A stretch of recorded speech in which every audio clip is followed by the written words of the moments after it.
Pourquoi les violences policières sont si fréquentes contre les gilets jaunes? Par exemple, cette policière qui place une grenade entre les jambes d'un gilet jaune. Bref, une horreur digne des pires sadiques. Mais comment cette policière peut commettre ce genre de torture? Tout d'abord, sachez que les violences policières ne sont pas l'apanage des gilets jaunes. Les opposants tant syndicalistes qu'écologistes, comme les étudiants, les lycéens ou les retraités, ont subi ces mêmes violences. En fait, ces violences policières sont exercées directement à la demande de la hiérarchie des forces de l'ordre. Ainsi, les préfets de police, le ministre de l'Intérieur et le président de la République sont directement les responsables des violences commises sur les manifestants, même pacifiques. Ces violences policières sont d'autant plus graves que le mouvement d'opposition a un large soutien du peuple. En fait, leur utilité première est de faire peur aux gens pour qu'ils ne se joignent pas aux manifestants. C'est comme cela qu'un policier a dit à des gilets jaunes « Quittez la manifestation si vous voulez rester en vie ». Il est incontestable que ces violences policières soient des actes d'intimidation qui vont jusqu'à des crimes. Ces crimes ne sont jamais sanctionnés par la justice, pour la simple raison que l'opportunité des poursuites est de la prérogative du parquet. Or, en France, le parquet est soumis à l'exécutif. Ainsi, le président de la République peut, via son ministre de la Justice, demander à ce que les parquetiers soient de la plus grande clémence envers les policiers ayant commis des délits ou des crimes dans ce cadre. Je passe outre le fait que parmi les casseurs se cachent aussi des policiers, cette fois déguisés en black-box, afin de légitimer les charges ultra-violentes des CRS, accompagnées de tirs de flashball et de grenades, de désencerclement ou lacrymogènes, tirés même sur le visage des manifestants. Or, ces crimes commis par des policiers n'ont aucune réponse judiciaire. La raison en est si évidente qu'elle montre aux yeux du monde que la France n'est plus une démocratie, mais bien un régime fasciste.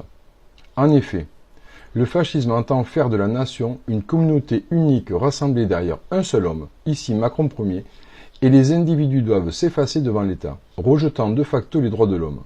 Il s'accompagne d'un État policier et sécuritaire, ce qui n'est plus à démontrer, et d'une organisation verticale des métiers en corporation, telle que nouvellement organisée en ayant démantelé le droit du travail au profit des accords de branche. Si en temps normal les médias et la justice, deux contre-pouvoirs, permettent d'assurer l'équilibre démocratique d'un pays, il ne fait aucun doute concernant les médias mainstream qu'ils ne sont en rien des contre-pouvoirs, mais plutôt des organes de propagande du Dulce, Jupiter, se voyant comme un chef suprême au-dessus des autres, du fait de sa pensée complexe et aussi confirmée par sa vénération au pire des maréchaux français, Pétain, frappé d'indignité nationale en 1945, après avoir collaboré avec les nazis. Et la justice dans tout ça? Eh bien la justice est aux ordres. Même les juges du siège. En tout cas les juges qui ont peur des sanctions de leur ministre de tutelle. Je souligne ici le courage nécessaire aujourd'hui aux juges du siège pour répondre seulement en droit et non pas aux intérêts suprêmes de l'État. En effet, le parquet est directement soumis à l'exécutif, donc au ministre de la Justice et au président normalement garant de la République. Et les juges sont assurés par l'État de leur irresponsabilité professionnelle et de sanctions disciplinaires en cas de faute. Ainsi, les juges les plus peureux et les juges les plus mauvais sont soumis à l'exécutif, donc au ministre de la Justice et au président normalement garant de la République. C'est comme cela que l'on peut entendre Macron Ier demander aux juges ainsi soumis la plus grande fermeté contre les gilets jaunes. Il ne fait aucun doute que nous sommes bien dans un régime fasciste, avec comme chef suprême Emmanuel Macron, que le peuple aurait le devoir de destituer au sens de l'article 35 de la Déclaration des droits de l'homme et du citoyen de 1793, ainsi, quand le gouvernement viole les droits du peuple, l'insurrection est, pour le peuple ou pour chaque portion du peuple, le plus sacré des droits et le plus indispensable des devoirs. Cet article trouve son fondement dans l'article 16 de la Déclaration des droits de l'homme et du citoyen de 1789 en ces termes. Toute société dans laquelle la garantie des droits n'est pas assurée, ni la séparation des pouvoirs déterminée, n'a point de constitution.